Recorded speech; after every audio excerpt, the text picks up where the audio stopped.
રાજકોટથી એક ચોંકાવનારી ઘટના સામે આવી છે। અટલ સરોવરમાં ફરતા ચકડોળમાં એક જ પરિવારના 5 સભ્યો 100 ફૂટ ઊંચે ફસાઈ ગયા હતા। દુઃખની વાત એ છે કે રાઇડ ઓપરેટરે ચકડોળ બંધ કરીને સીધા ઘરે જવાનું શરૂ કરી દીધું હતું।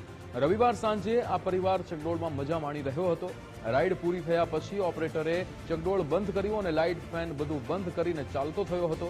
તેને ખબર પણ ન પડી કે કેબિનમાં 5 લોકો હજુ ઊંચે ફસાયેલા છે। ઊંચેથી પરિવારના સભ્યો બૂમો પાડવા લાગ્યા, પરંતુ ઓપરેટર ત્યાં સુધીમાં ગેટ બહાર નીકળી ગયો હતો। અટલ સરોવરના સિક્યુરિટી ગાર્ડને બૂમો સંભળાઈ। તેમણે તુરંત ઓપરેટરને ફોન કરીને પાછો બોલાવ્યો અને ફાયર બ્રિગેડને જાણ કરી હતી।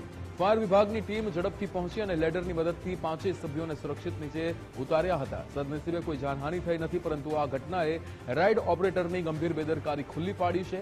સવાલ એ ઉભો થાય છે કે રાઇડમાં કેટલા લોકો બેઠા હતા અને કેટલા ઉતર્યા, એની ગણતરી કોણ કરે છે? કોન્ટ્રાક્ટર દ્વારા આવી બેજવાબદારીને છુપાવવાના આરોપો પણ ઉઠી રહ્યા છે। રાજકોટ મહાનગરપાલિકા આ મામલે તપાસ કરશે કે કેમ એ જોવું રહ્યું। રહીમ લાખાણી આપણી સાથે ફોન લાઈન પર જોડાઈ ગયા છે। રહીમ, ચકડોળમાં એક જ પરિવારના 5 સભ્યો 100 ફૂટ ઊંચે ફસાયા હતા અને રાઇડ ઓપરેટર નીકળી ગયો હતો ત્યાંથી, શું વિગતો?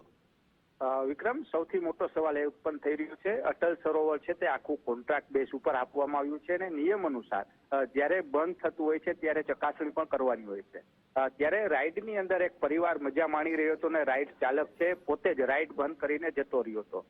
સૌથી મોટો સવાલ એ ઉત્પન્ન થઈ રહ્યો છે કે રાઇડમાં કેટલા લોકો બેસે છે અને કેટલા લોકો ઉતરે છે। આ સંપૂર્ણ જવાબદારી છે તે રાઇડ ચાલક, સંચાલક અને જે કોન્ટ્રાક્ટરની પણ હોય છે, પરંતુ રાઇડની ઉપર અધ વચ્ચે જ રાઇડ બંધ કરી અને લાઇટો બંધ કરીને જતા રહેતા બૂમો પાડી હતી અને ત્યારબાદ જે ફાયર બ્રિગેડ આવીને તાબડતોબ પરિવારને નીચે ઉતાર્યું હતું ને રોષ પણ જોવા મળ્યો હતો। સૌથી મોટો સવાલ એ ઉત્પન્ન થઈ રહ્યો છે, એક તો અટલ સરોવર છે તે રાજકોટ શહેરના છેવાડે આવેલું છે।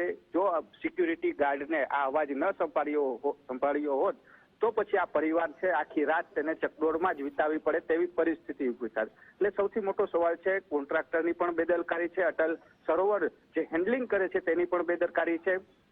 જોકે હાલ આખો મામલો થારે પાડવા માટે રાઇડ ઓપરેટર છે તેને છૂટો કરી દેવામાં આવ્યો છે। સૌથી મોટો સવાલ છે કે જે નવા નિયમો આવ્યા છે, રાઇડ સંચાલક પાસે તેનું લાયસન્સ હતું કે નહીં, આ તે તમામ તપાસ છે જો થાય તો ખરા અર્થમાં આખી વિગત છે તે સામે આવે, પરંતુ આખો મામલો દબાવવા માટે થઈ ને માત્ર રાઇડ સંચાલક છે તેને હાલ છૂટો કરી દેવામાં આવ્યો છે। જો કે આગામી સમયમાં રાજકોટ મહાનગરપાલિકા કોન્ટ્રાક્ટર સામે કયા પગલાં લે છે તે પણ એક જોવાનું રહ્યું। જી વિક્રમ। બિલકુલ રહીમ, સમગ્ર માહિતી સાથે જોડાવા બદલ આપનો આભાર।